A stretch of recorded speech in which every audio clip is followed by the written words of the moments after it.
Assalamualaikum warahmatullahi wabarakatuh. Perkenalkan, nama saya Nuril Lailia, NIM terakhir 081, Prodi Ekonomi Pembangunan kelas B. Di sini saya akan menjelaskan relevansi kajian teori ekonomi klasik terhadap perekonomian Indonesia. Istilah klasik pertama kali digunakan oleh Karl Marx untuk merujuk pada gagasan pendahuluannya, seperti James Mill dan David Ricardo. Keyakinan aliran klasik bahwa perekonomian hanya dapat mencapai keseimbangan output dan harga dengan kesempatan kerja penuh pada tingkat peluang, dan bahwa mekanisme pasar bebas adalah satu-satunya cara untuk mencapai kesepakatan kerja penuh. Jika ekonomi mengalami pengangguran, itu hanya kejadian sementara yang pada akhirnya akan mereda dengan sendirinya berkat kemampuan pasar bebas untuk berfungsi. Metode penelitian. Para penelitian dalam artikel ini menggunakan metode kualitatif karena sifat data yang digunakan data lunak, berupa kalimat-kalimat yang membutuhkan interpretasi imajinatif. Pemikiran ekonomi klasik. Menurut Adam Smith, ekonomi klasik berbeda dengan teori ekonomi merkantilisme dan feodalisme. Menurut ekonomi klasik, kepentingan pribadi atau individu lebih penting daripada kepentingan kolektif atau nasional. Dalam ekonomi yang bebas dan kompetitif, untuk menyelaraskan kepentingan pribadi dan publik, dua syarat penting harus dipenuhi. Pertama, ekonomi bebas adalah ekonomi di mana negara hanya melakukan intervensi untuk memastikan aturan ekonomi bebas dipatuhi sehingga pasar berfungsi lebih efektif. Pemikiran Adam Smith dan relevansinya dengan perekonomian Indonesia. Smith adalah salah satu orang pertama yang menggunakan sistem ekonomi kapitalis. Sistem ekonomi ini muncul di Eropa Barat pada abad ke-18 dan pada abad ke-19 telah dikenal di sana. Pemikiran Adam Smith. 1. Keterlibatan pemerintah dalam perekonomian dapat dimediasi dengan tegas mendukung mereka yang terlantar. Menurut Budiono 2001, tangan yang tak terlihat menjaga keseimbangan dalam perekonomian. 2. Produktivitas menderita karena kebutuhan akan spesialisasi atau pembagian kerja tumbuh. Smith berpendapat sebagaimana dinyatakan oleh Bloch bahwa peningkatan populasi akan menyebabkan pembagian kerja yang lebih besar dan peningkatan output per kapita. 3. Smith mengadvokasi negara-negara untuk memperdagangkan kebebasan internasional. Bisnis di Inggris akan dapat membeli barang-barang tersebut dengan harga yang lebih rendah daripada di negara lain sebagai akibat dari perdagangan bebas. Akibatnya, memproduksi barang untuk ekspor akan lebih murah. Smith menentang perlindungan industri. Brew mengatakan bahwa peningkatan perlindungan monopoli berdampak buruk bagi perdagangan bebas karena menghambat perluasan pasar dan memperlambat pertumbuhan ekonomi. Yang keempat, karena kekuatan monopoli akan merugikan pasar. Smith menentangnya. Smith lebih memilih harga alami atau harga yang tunduk pada persaingan bebas atau harga karena monopoli dan penolakan untuk memberi hak eksklusif kepada bisnis tertentu. 5. Menetapkan sistem pajak untuk mendanai pengeluaran publik. Smith menegaskan bahwa pajak harus proporsional, bahwa pembayaran pajak harus menyadari tanggung jawab mereka, bahwa pajak dikumpulkan pada waktu dan dengan cara yang sesuai untuk orang yang membayarnya, dan bahwa pajak yang paling efektif adalah yang membebani uang pembayar pajak, paling murah untuk dikumpulkan. 6. Ekspansi ekonomi memerlukan akumulasi modal melalui tabungan dan investasi. Metode yang paling efisien untuk memupuk kemakmuran dan memaksimalkan keuntungan adalah investasi. 7. Karena Smith menekankan pentingnya akumulasi modal dalam mencapai pertumbuhan dan kemakmuran ekonomi. Cara berpikirnya disebut sebagai sistem liberalisme dan sistem kapitalisme ketika mengadopsi sistem ekonomi. Hal ini karena masyarakat memiliki kebebasan untuk berpartisipasi dalam kegiatan ekonomi. 8. Populasi akan meningkat pada tingkat upah yang lebih tinggi dari upah minimum yang dibutuhkan untuk bertahan hidup. populasi tidak akan berubah jika upah minimum tetap sama.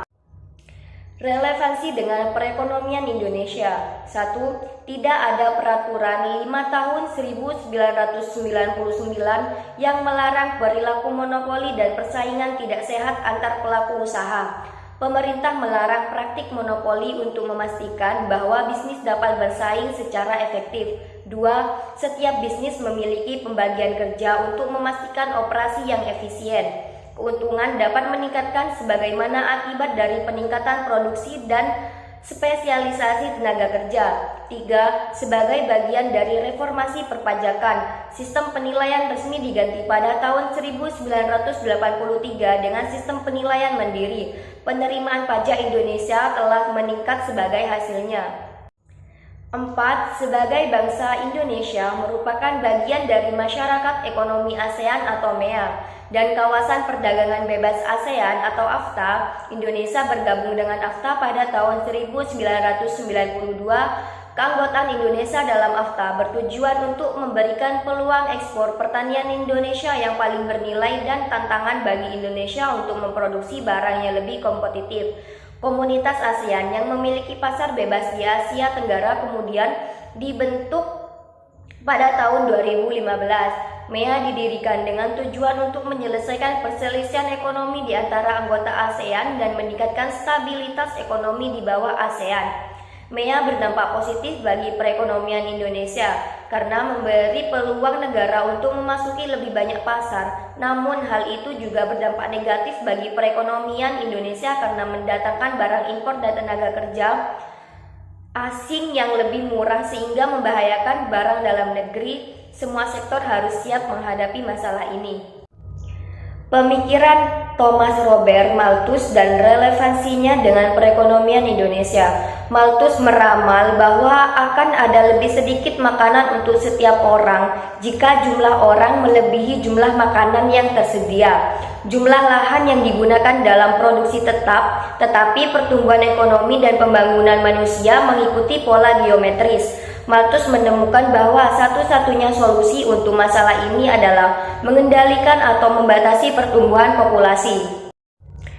Pemikiran Malthus dan relevansi perekonomian Indonesia. 1. Pengendalian populasi untuk menghentikan kelebihan populasi yang disebabkan oleh program pemerintah seperti A. Keluarga Berencana atau KB adalah gerakan nasional yang memperkenalkan tujuan program melalui pendidikan untuk meningkatkan anggapan keliru bahwa pasangan yang memiliki anak akan membutuhkan banyak anak untuk bertahan hidup. B. Menetapkan peraturan pernikahan dan menetapkan batasan usia untuk menikah. C. Jangan bayar tunjangan anak PNS atau ABRI sampai anak kedua lahir. D. Membuat masyarakat lebih mudah dan aman menerima pelayanan KB. E. Jika ingin menunda pernikahan, buatlah pendidikan kedinasan lebih mudah dan efektif. 2. Malthus prihatin bahwa upaya untuk mengatasi kekurangan pangan yang disebabkan oleh bertambahnya populasi mendorong kreativitas dan inovasi industri pangan, yang pada gilirannya mengarah pada pengembangan teknologi baru, penyuluhan pertanian untuk memperluas lahan pertanian, diversifikasi pangan, inovasi pengolahan beras non-pangan untuk mendukung ketahanan pangan, dan teknologi pertanian baru meliputi intensifikasi pertanian melalui usaha tani atau pengolahan tanah, pemilihan bibit unggul, pemupukan, irigasi, dan pengendalian hama dan penyakit. Penyuluhan pertanian untuk memperluas lahan pertanian dan diversifikasi pangan. Program peningkatan produksi pangan di Indonesia antara lain di bidang pertanian yang meliputi penemuan bibit unggul dan kemampuan meningkatkan pendapatan petani. Pemikiran Jean Baptiste Say dan relevansinya dengan perekonomian Indonesia. Dalam buku tahun 1803, Trade the Economy Politique, Say dikreditkan dengan mengkodifikasi dan meringkas ide-ide Smith dan mendukung filosofi laissez-faire. Pendapat dan hukum Say sering dikutip bersama asumsi bahwa pendapatan dan nilai produksi akan selalu sama merupakan dasar dari hukum Say. Akibatnya, produksi cenderung menghasilkan permintaannya sendiri ketika sistem berada dalam keseimbangan. Rangkuman KT 1998 tentang temuan hukum pasar C menyatakan: 1. Negara seharusnya tidak perlu menghabiskan terlalu banyak uang. 2. Investasi adalah kunci ekspansi ekonomi. 3. Keyakinan dipengaruhi secara positif dan negatif oleh konsumsi.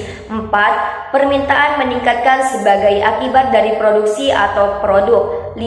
Alih-alih kekurangan permintaan atau produksi berlebihan. Produksi barang yang tidak sesuai mengganggu perekonomian. Pemikiran C mengenai perekonomian Indonesia. 1. Menumbuhkan jiwa kewirausahaan masyarakat untuk meningkatkan perekonomian. Pengangguran bisa berkurang karena begitu banyak pemilik usaha akan menciptakan lapangan kerja baru. Perekonomian negara akan tetap stabil di bawah pengusaha tangguh. Informasi yang akan membantu wirausaha muda yang baru muncul di industri dalam negeri juga dapat ditemukan dalam kurikulum pendidikan Indonesia. 2. Pasar lebih sadar akan kebutuhannya. Ini menunjukkan bahwa produksi lebih diutamakan daripada konsumsi selama kemerosotan ekonomi. Produksi naik lebih dulu ketika ekonomi pulih, diikuti dengan kenaikan konsumsi. 3. Ada program pendidikan anak usia dini atau PAUD. Program ini merupakan upaya pembinaan bagi anak sejak lahir sampai dengan usia 6 tahun yang memberikan rangsangan pendidikan untuk menunjang pertumbuhan, perkembangan jasmani dan rohani, serta mempersiapkan mereka untuk pendidikan lebih lanjut. PAUD dapat berlangsung dalam suasana formal maupun santai. UU Nomor 20 Tahun 2003 yang mengatur tentang sistem pendidikan nasional dan program pendidikan anak usia dini. Pendidikan sejak dini sangat penting jika Indonesia ingin menghasilkan anak-anak yang kompeten di masa depan dan memiliki generasi yang mampu meningkatkan kesejahteraan ekonomi. Pemikiran C mengenai perekonomian Indonesia. 1. Kompleksitas pengetahuan ilmiah, khususnya pengetahuan sosial, harus dipertimbangkan saat mengembangkan pendekatan kualitatif untuk menyelesaikan semua masalah ekonomi. Meski demikian, pengumpulan statistik ternyata bisa menjawab pertanyaan tersebut. Beragam metode kualitatif yang berasal dari ilmu ekonomi, Islam, dan ilmu sosial lainnya digunakan dalam pengembangan riset untuk permasalahan ekonomi Indonesia. Selanjutnya, pemikiran David Ricardo dan relevansinya dengan perekonomian Indonesia. Ricardo telah menemukan ilmu ekonomi, ilmu yang solid yang mengandalkan perhitungan matematis yang tepat. Kesimpulan yang kuat ditarik melalui penggunaan penalaran dan kapasitas untuk menganalisis model dengan beberapa variabel yang mampu. Teori keunggulan komparatif Ricardo berusaha menunjukkan melalui matematika langsung bahwa spesialisasi industri dan perdagangan internasional akan selalu berdampak positif. Ricardo mengajukan teori distribusi pendapatan dengan 3 kompeten. 1. Teori sewa atau teori Malthus, juga dikenal sebagai teori sewa divergen, menjadi dasar bagi teori sewa Ricardo. Sewa dihasilkan oleh variasi kebutuhan tanah. Ketika kesuburan tanah menurun, perbedaan sewa akan meningkat. 2. Menurut konsep upah Ricardo, upah pekerja didasarkan pada minimum yang mereka butuhkan untuk bertahan hidup. Ricardo menyatakan bahwa budaya dan lingkungan menentukan persyaratan minimum ketika standar hidup meningkat. Upah pekerja meningkat, konsep laba menurun menurut Presma. Laba adalah jumlah yang tersisa setelah kapitalis membayar upah dan sewa tenaga kerja kepada pemilik tanah. Ukuran nilai tetap adalah topik lain yang diangkat Ricardo. Ricardo menurut Skousen berfokus pada teori produksi yang menegaskan bahwa biaya atau pasokan, bukan utilitas atau permintaan, biasanya menentukan harga. Gagasan Ricardo relevan dengan perekonomian Indonesia. 1. Industri Indonesia telah mengembangkan spesialisasi agar menjadi industri yang unggul dan berdaya saing dalam perdagangan internasional. Selain itu, Indonesia mendapatkan keuntungan dari perdagangan internasional dengan melakukan perdagangan internasional dengan negara lain untuk barang-barang yang tidak diproduksi di dalam negeri. 2. Tujuan dari partisipasi perdagangan bebas Indonesia adalah untuk menghilangkan hambatan perdagangan internal. Indonesia adalah anggota AFTA, APEC, dan MEA. 3. Kebutuhan hidup layak atau KHL sebagai dasar penempatan upah minimum dengan mempertimbangkan produktivitas dan perluasan ekonomi. Di Indonesia, upah minimum dikenal dengan upah minimum provinsi atau UMP dan upah minimum kabupaten atau kota UMK. Jadi kesimpulannya adalah prinsip utama sekolah klasik adalah individualisme dan kepentingan pribadi, kapasitas mereka untuk mengolah kesejahteraan mereka sendiri dan ekspansi ekonomi didorong oleh kepentingan pribadi. Penganut mazhab klasik berkeyakinan bahwa sistem ekonomi liberal, sistem di mana setiap orang boleh berpartisipasi dalam kegiatan ekonomi apapun secara otomatis akan menghasilkan kesejahteraan rakyat. Kekayaan suatu bangsa harus dibangun di sekitar kebebasan individu. Dimungkinkan untuk menjamin tingkat kegiatan ekonomi nasional yang optimal dan alokasi sumber daya yang efektif di berbagai kegiatan ekonomi dalam sistem ekonomi liberal di mana campur tangan pemerintah dalam kegiatan ekonomi minimal atau bahkan tidak ada. Pekerjaan penuh yang mengatur sendiri secara otomatis atau otomatis mengatur sendiri dapat dicapai dalam ekonomi liberal, juga dikenal sebagai ekonomi laissez-faire. Sistem pasar bebas pada akhirnya akan mengarah pada tingkat kegiatan ekonomi yang efisien. Kesempatan kerja penuh akan selalu tercapai dan ekonomi akan selalu tumbuh. Pada tingkatan stabil, ketidakstabilan ekonomi mempengaruhi setiap perekonomian yang dapat menghambat pertumbuhan dan meningkatkan pengangguran. Sekian presentasi dari saya. Wassalamualaikum warahmatullahi wabarakatuh.